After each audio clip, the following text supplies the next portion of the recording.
Job, chapitre 41. Prendras-tu le crocodile à l'hameçon? Saisiras-tu sa langue avec une corde? Mettras-tu un jonc dans ses narines? Lui perceras-tu la mâchoire avec un crochet? Te pressera-t-il de supplications? Te parlera-t-il d'une voix douce? Fera-t-il une alliance avec toi pour devenir à toujours ton esclave? Joueras-tu avec lui comme avec un oiseau?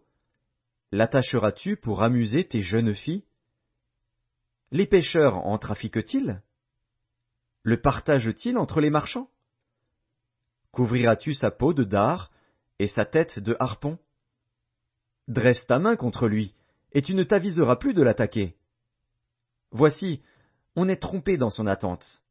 À son seul aspect, n'est-on pas terrassé? Nul n'est assez hardi pour l'exciter. Qui donc me résisterait en face? De qui suis-je le débiteur? Je le payerai.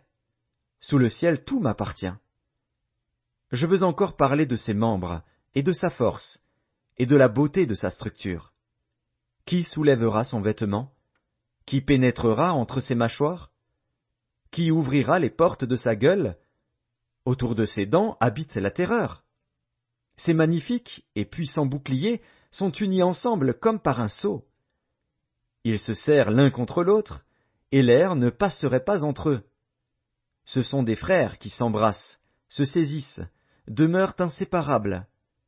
Ses éternuements font briller la lumière. Ses yeux sont comme les paupières de l'aurore. Des flammes jaillissent de sa bouche, des étincelles de feu s'en échappent.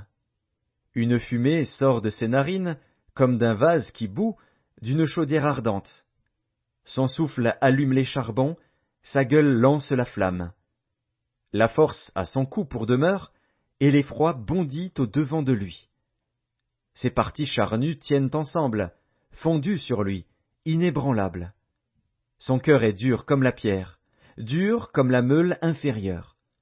Quand il se lève, les plus vaillants ont peur, et l'épouvante les fait fuir.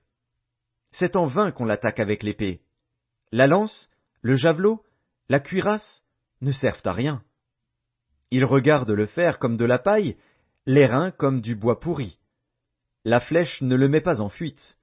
Les pierres de la fronde sont pour lui du chaume. Il ne voit dans la massue qu'un brin de paille. Il rit au sifflement des dards. Sous son ventre sont des pointes aiguës. On dirait une herse qu'il étend sur le limon. Il fait bouillir le fond de la mer comme une chaudière. Il l'agite comme un vase rempli de parfums. Il laisse après lui un sentier lumineux. L'abîme prend la chevelure d'un vieillard. Sur la terre, nul n'est son maître. Il a été créé pour ne rien craindre. Il regarde avec dédain tout ce qui est élevé. Il est le roi des plus fiers animaux.